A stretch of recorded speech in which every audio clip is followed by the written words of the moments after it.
ममता बनर्जी के साथ सबसे बड़ा खेला हो गया है। ममता बनर्जी के हाथ से पार्टी की कमान निकल गई है, तो वहीं दीदी के लाडले भतीजे अभिषेक बनर्जी के खिलाफ ईडी ने शिकंजा कस दिया है। ऐसे में अब अभिषेक बनर्जी के जेल जाने का खतरा मंडराने लगा है। ऐसा लग रहा है जैसे 15 जून को अभिषेक बनर्जी गिरफ्तार हो सकते हैं, क्योंकि ईडी ने समन जारी कर अभिषेक बनर्जी को पूछताछ के लिए 15 जून को बुलाया है। दरअसल पश्चिम बंगाल की राजनीति एक बार फिर गर्म हो गई है। अभिषेक बनर्जी के कोलकाता स्थित आवास पर बुधवार को ईडी की टीम पहुंची। ईडी अधिकारी मनी लॉन्ड्रिंग मामले में अभिषेक बनर्जी को समन सौंपने के लिए उनके घर पर पहुंचे थे, लेकिन समन सौंपने की कार्यवाही को लेकर बंगाल की सियासत में नई बहस शुरू हो गई है।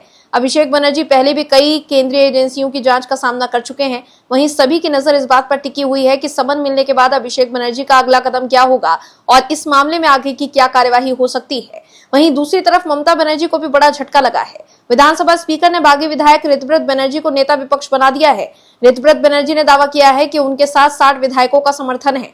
टीएमसी से निकाले गए नेता संदीपान साहा ने कहा कि हमने चिट्ठी सौंपी है। नेता प्रतिपक्ष के लिए तय कमरा आधिकारिक तौर पर अलॉट कर दिया गया है। नेता प्रतिपक्ष अभी वहीं बैठे हैं। ऐसे में साफ है कि ममता बनर्जी की पार्टी टीएमसी में बड़ी टूट हो गई है। पार्टी के एक नए गुट ने वरिष्ठ नेता ऋतव्रत बनर्जी को विधानसभा में विपक्ष का नेता चुन लिया है। टीएमसी के 80 में से 58 विधायकों ने ऋतव्रत बनर्जी के समर्थन में अपना मत दिया। टीएमसी की बागी धड़े की एक बैठक बुलाई गई थी। इस बैठक में कुल 80 विधायकों में से 58 विधायकों ने ऋतव्रत बनर्जी के पक्ष में मतदान किया और उन्हें सर्वसम्मति से अपना विधायक दल का नेता चुन लिया है। दावों के मुताबिक 2 अन्य विधायक भी लगातार इस नए गुट के संपर्क में बने हुए हैं, जिससे बागी गुट का पलड़ा भारी नजर आ रहा है। ऋतव्रत बनर्जी को विधानसभा में नेता प्रतिपक्ष चुनने के रूप में आधिकारिक तौर पर मान्यता भी मिल गई है। मीडिया से रूबरू होते हुए उन्होंने कहा कि विधानसभा अध्यक्ष ने मुझे विपक्ष के नेता के तौर पर अपनी मंजूरी दे दी है। अब मैं पूरी जिम्मेदारी के साथ नेता प्रतिपक्ष के कर्तव्यों का निर्वहन करूंगा। दरअसल स्पीकर ने ऋतव्रत बनर्जी को नेता प्रतिपक्ष के कमरे की चाबी दे दी है। टीएमसी के इस गुट में 4 उप नेता प्रतिपक्ष बनाए गए हैं। इनके नाम है जावेद अहमद खान, शबीना यास्मीन, शीलू साहा और संदीपान साहा। अखरूजमा सदन में टीएमसी के चीफ व्हिप होंगे। स्पीकर के इस फैसले से साफ हो गया है कि उन्होंने ऋतव्रत बनर्जी की अगुवाई वाली टीएमसी को असली तृणमूल कांग्रेस माना है। दशकों पीएम मोदी को सत्ता से बाहर करने का सपना देखने वाली ममता बनर्जी अब खुद की पार्टी भी नहीं बचा पाई। भतीजे अभिषेक के मुंह में ममता बनर्जी ने आज अपना पार्टी गंवा दिया है।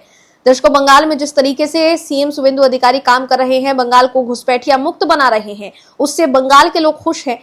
यही वजह है कि टीएमसी के लोग भी ममता बनर्जी और अभिषेक बनर्जी से दूरी बना रहे हैं। वहीं आप दर्शक भी सीएम शुवेंदु के काम से खुश हैं तो कमेंट में यस और वी सपोर्ट सीएम शुवेंदु जरूर लिखें, ताकि विपक्ष को साफ संदेश जाए कि देश और बंगाल के लोग बीजेपी की सरकार के काम से खुश हैं। इस खबर में आगे आपको बताएंगे सब कुछ डिटेल में कि कैसे टीएमसी के नेताओं के कारनामे आ रहे हैं बाहर। तो बने रहिए हमारे साथ अंत तक और देखिए हमारी यह खास रिपोर्ट। साथ ही आप दर्शकों से विनम्र निवेदन है कि अगर आपने अभी तक चैनल को सब्सक्राइब नहीं किया है तो अभी कर लीजिए, साथ ही बेल आइकन को भी दबाएं।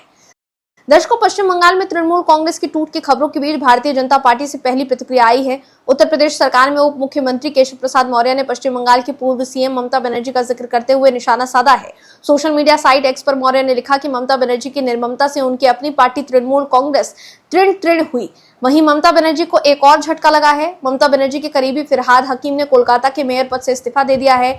वहीं बीजेपी विधायक राम कदम ने पश्चिम बंगाल की पूर्व सीएम और टीएमसी प्रमुख ममता बनर्जी पर हमला बोला है। उन्होंने कहा कि ममता बनर्जी अपने अहंकार और घोर हिंदू विरोधी छवि की वजह से चुनाव हार गई, खुद भी हारी, उनका दल भी हार गया। वहीं आम आदमी पार्टी के वडोदरा शहर अध्यक्ष अशोक ओझा एक बार फिर गंभीर आरोपों को लेकर विवादों में घिर गए हैं।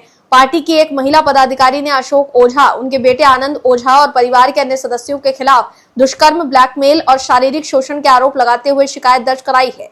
गौरतलब है कि इससे पहले अशोक ओझा को फर्जी आईबी कॉल मामले में आनंद साइबर क्राइम पुलिस ने गिरफ्तार किया था। उन्होंने इंटेलिजेंस ब्यूरो यानी आईबी अधिकारी बनकर आम आदमी पार्टी नेताओं को धमकी भरे फोन किए थे। इसके अलावा एक अन्य महिला ने भी मकान दिलाने के नाम पर करीब 20 लाख रुपए की ठगी और अभद्र मांग करने के आरोप लगाए थे। टीएमसी सांसद सायनी घोष और महुआ मोइत्रा ने भी ममता बनर्जी के साथ खेला कर दिया है। बंगाल में ममता बनर्जी की पार्टी टीएमसी में बड़ी टूट हो गई है। अभिषेक बनर्जी द्वारा पार्टी को परिवार की कंपनी की तरह चलाने का आरोप लगाकर पार्टी के ज्यादातर नेताओं एक अलग गुट बना चुके हैं, जिसमें 60 से ज्यादा विधायक शामिल हैं और टीएमसी के 29 में से 20 से ज्यादा सांसद भी ममता बनर्जी और भतीजे अभिषेक बनर्जी से दूरी बनाकर बागी गुट के साथ जा सकते हैं। वहीं सबसे बड़ी हैरानी की बात है कि चुनाव से पहले काबा और मदीना पर गाना गाने और बीजेपी को पानी पी पी कर कोसने वाली सायनी घोष और महुआ मोइत्रा भी अब ममता बनर्जी और भतीजे अभिषेक से दूरी बना रही हैं। दर्शकों, बंगाल में इससे पहले जो नेता ममता बनर्जी और अभिषेक बनर्जी के साथ खड़े हैं, उनके खिलाफ जन आक्रोश काफी ज्यादा है। जब अभिषेक बनर्जी और कल्याण बनर्जी की पिटाई हो सकती है तो पार्टी के दूसरे नेताओं की क्या हैसियत है? यही वजह है कि पार्टी के ज्यादातर नेता ममता बनर्जी और अभिषेक बनर्जी से दूरी बना रहे हैं। दर्शकों, ममता बनर्जी की तृणमूल कांग्रेस अपने इतिहास के सबसे बड़े संकट से गुजर रही है। पार्टी के विधायकों का एक बड़ा धड़ा उस विधायक को नेता प्रतिपक्ष मानने से इनकार कर रहा है जिन्हें ममता बनर्जी ने चुना है। 60 बागी विधायकों का गुट ऋतुव्रत बनर्जी को विधानसभा में नेता प्रतिपक्ष बनाना चाहता है। साथ ही ये 60 विधायक पूर्व सीएम ममता बनर्जी को पार्टी के नेता के तौर पर देखना चाहते हैं। वहीं इन बागी विधायकों ने स्पीकर को जो पत्र सौंप दिया है उसमें 58 विधायकों के हस्ताक्षर हैं। 2 और विधायकों द्वारा इस पर हस्ताक्षर करने की बात कही जा रही है। ये पत्र सौंपकर ही विधायकों ने ऋतुव्रत बनर्जी को नेता प्रतिपक्ष बनाने की मांग की है। गौरतलब है कि विधानसभा चुनाव में टीएमसी के 80 विधायक जीते थे। अलग गुट बनाने के लिए इन नियमों के मुताबिक कम से कम 2/3 यानी 53 विधायक चाहिए। इस गुट ने अपने समर्थन में 60 विधायकों के होने का दावा किया है। वहीं संकट की घड़ी में टीएमसी के फायर ब्रांड सांसद साइनी घोष और महुआ मोइत्रा ने भी ममता बनर्जी का साथ छोड़ दिया है। दरअसल सत्ता से बेदखल होने के बाद ममता बनर्जी पहली बार बुधवार को शुभेंदु अधिकारी सरकार के खिलाफ सड़क पर उतरी थी। टीएमसी कार्यकर्ताओं पर हो रहे हमलों के विरोध में उन्होंने कोलकाता के वाई चैनल पर धरना दिया। टीएमसी ने रानी रासमोनी रोड पर विरोध प्रदर्शन करने की अनुमति मांगी थी, जिसे कोलकाता पुलिस ने ठुकरा दिया था। वहीं इस विरोध प्रदर्शन में टीएमसी कार्यकर्ता और नेता मौजूद रहे, मगर पार्टी के सेलिब्रिटी चेहरे नजर नहीं आए। सोशल मीडिया पर त्वरित प्रतिक्रिया देने वाले सांसद भी खामोश रहे। ये स्थिति तब आई जब टीएमसी में बगावत होने का अंदेशा बढ़ गया। टीएमसी के 29 लोकसभा और 13 राज्यसभा सांसद हैं। विधानसभा में कुल विधायकों की संख्या भी 80 है, मगर ममता बनर्जी के धरने में गिनती के 8 विधायक और 6 सांसद मौजूद थे। महुआ मोइत्रा, सागरिका घोष, साइनी घोष जैसे हाई प्रोफाइल सांसद भी ममता बनर्जी के पहले आंदोलन से दूर रही। टीएमसी प्रमुख के बाद फिरहाद हाकिम, मदन मिश्रा, कल्याण बनर्जी, शोभन देव चटर्जी, डेरेक ओब्रायन, डोला सेन और कुणाल घोष जैसे पुराने भरोसेमंद ही दिखे।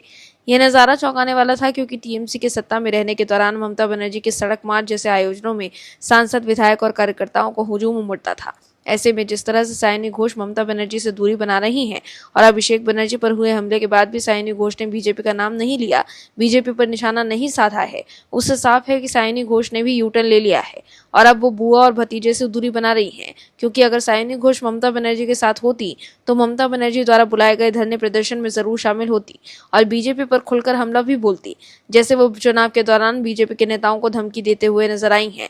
लेकिन अब साइनी घोष एकदम खामोश हैं। दर्शकों, साइनी घोष को भी कार्यवाही का डर सता रहा है। वो जानती हैं शिवलिंग को लेकर आपत्तिजनक पोस्ट कर हिंदुओं की भावनाओं को ठेस पहुंचाने की वजह से बंगाल और देश भर के हिंदू उनसे नाराज हैं और अब बंगाल में वो जनता के बीच गई तो उनके खिलाफ भी लोग नाराजगी जाहिर कर सकते हैं, क्योंकि अब बंगाल में ममता बनर्जी की सरकार नहीं है।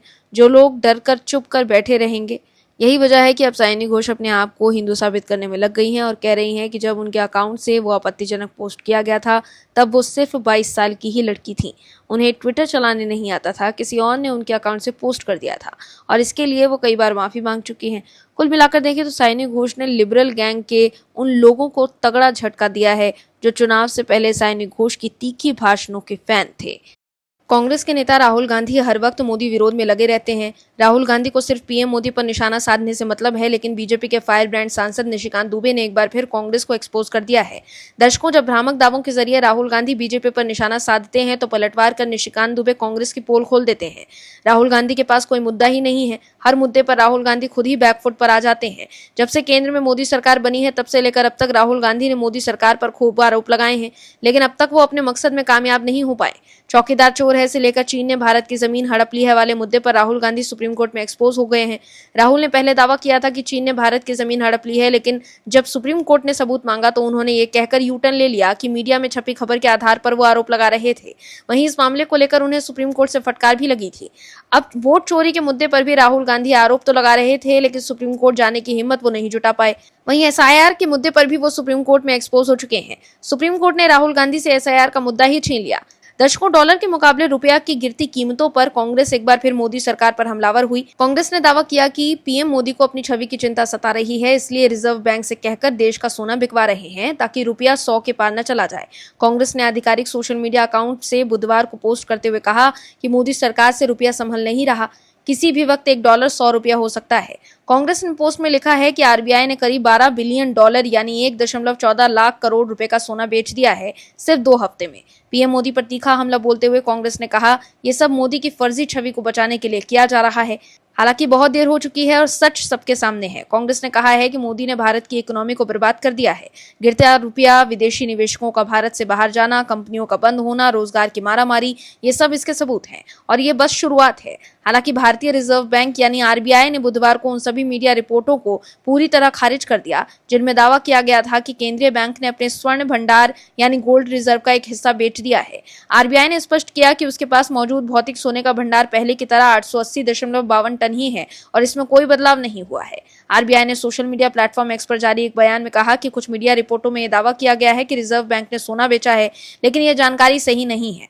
केंद्रीय बैंक ने कहा कि उसके स्वर्ण भंडार से जुड़ी जानकारी नियमित रूप से मासिक बुलेटिन में प्रकाशित की जाती है और वर्तमान में भौतिक सोने का स्टॉक 880.52 टन पर स्थित बना हुआ है। आरबीआई ने लोगों से अपील की कि वो इस तरह की खबरों पर भरोसा करने के बजाय आरबीआई द्वारा समय समय पर जारी की जाने वाली आधिकारिक जानकारी को ही सही माने। तो देखा आपने कैसे कांग्रेस फर्जी खबर के जरिए पीएम मोदी को बदनाम करने की कोशिश करती है। वहीं बीजेपी सांसद निशिकांत दुबे ने आरोप लगाया कि कांग्रेस ने महात्मा गांधी को नजरबंद रखकर देश का विभाजन किया। बीजेपी सांसद निशिकांत दुबे ने बुधवार को 3 जून 1947 को हुई भारत विभाजन की घोषणा, जिसे इतिहास में माउंट बेटन प्लान के नाम से जाना जाता है, की बरसी पर इसके लिए नेहरू गांधी परिवार पर निशाना साधा है। निशिकांत दुबे ने एक्स पर किए पोस्ट में लिखा कि आज ही के दिन 3 जून 1947 को माउंट बेटन ने दिल्ली में 2 देश भारत और पाकिस्तान बनाने की घोषणा की थी। निशिकांत दुबे ने एक्स पर लिखा कि नेहरू जी की अय्याशी की इमारत पर की गई यह घोषणा दुनिया के इतिहास की सबसे शर्मनाक घटनाओं में शामिल है। निशिकांत दुबे ने माउंट बेटन प्लान के पीछे की कहानी को लेकर कई तरह के दावे किए हैं। उनके मुताबिक देश विभाजन की नींव 10 से 12 मई को शिमला में लेडी माउंट बेटन के साथ नेहरू जी ने प्यार में अंधे होकर रखा। दुबे ने अपने दावे के समर्थन में कुछ तस्वीरें भी पोस्ट की हैं और कहा है कि इसे देखकर भारत के बंटवारे के केंद्र के बारे में कोई भी समझ सकता है। उनका यह भी कहना है कि इस घोषणा ने कश्मीर के समस्याओं की शुरुआत की। इसके अलावा निशिकांत दुबे ने कहा कि माउंट बेटन ने नेहरू जिन्ना समझौते में कश्मीर को अलग रखा, जिस समस्या से भारत आज तक जूझ रहा है। तो देखा आपने कैसे निशिकांत दुबे ने कांग्रेस की असलियत बाहर ला दी है। वहीं कांग्रेस के सोना बिकवाने वाले आरोप पर आरबीआई ने कांग्रेस को बेनकाब कर दिया। कुल मिलाकर देखें तो कांग्रेस सिर्फ फर्जी खबर के सहारे राजनीति करने की कोशिश कर रही है, मगर हर बार पार्टी की पोल खुल जाती है। ममता बनर्जी की पार्टी टीएमसी के विधायकों ने बुआ और भतीजे के खिलाफ मोर्चा खोल दिया है। वहीं दूसरी तरफ अभिषेक बनर्जी की मुश्किलें सबसे ज्यादा बढ़ गई हैं। दर्शकों, पश्चिम बंगाल की राजनीति में आज अगर कोई चेहरा सबसे ज्यादा जन आक्रोश का प्रतीक बन चुका है तो वो अभिषेक बनर्जी हैं। विधानसभा चुनाव में टीएमसी की करारी हार के बाद जिस तरह पार्टी के कार्यकर्ता, नेता और आम लोग खुलकर अपनी नाराजगी जाहिर कर रहे हैं, उससे सबसे बड़ा निशाना ममता बनर्जी नहीं बल्कि उनके भतीजे और राजनीतिक उत्तराधिकारी माने जाने वाले अभिषेक बनर्जी बने हैं। हाल ही में उनके आवास के बाहर हुआ प्रतीकात्मक विरोध प्रदर्शन और फिर सोनारपुर में उन पर अंडे पत्थर फेंके जाने की घटना इस बात का संकेत है कि बंगाल में जनता का गुस्सा अब सीधे अभिषेक बनर्जी की ओर मुड़ चुका है। 15 साल तक सत्ता में रहने वाली पार्टी 294 में से सिर्फ 80 सीटों पर सिमट गई, जबकि बीजेपी ने 208 सीटें जीतकर सरकार बना ली। चुनावी हार के बाद पार्टी में इस्तीफों की झड़ी लग गई है और कई नेता खुलकर नेतृत्व पर सवाल खड़े करने लगे हैं। वहीं अब ऐसा खेला हुआ है जिससे ममता बनर्जी और अभिषेक बनर्जी की दुनिया हिल गई है। दर्शकों, टीएमसी की करारी हार के बाद अभिषेक बनर्जी को पार्टी की संगठनात्मक विफलताओं, वंशवादी अतिचार, आक्रामक चुनाव प्रचार और गुटबाजी जैसी सत्ता के स्पष्ट सूत्रधार के रूप में देखा जा रहा है, जिसके चलते उन्हें कड़ी आलोचना का सामना करना पड़ रहा है।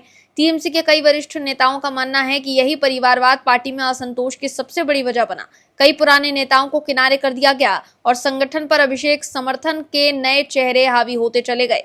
टीएमसी के एक विधायक ने डेक्कन क्रॉनिकल को बताया कि अभिषेक बनर्जी के सत्ता के अहंकार और खुलेआम भाई भतीजावाद ने पार्टी को बर्बाद कर दिया है।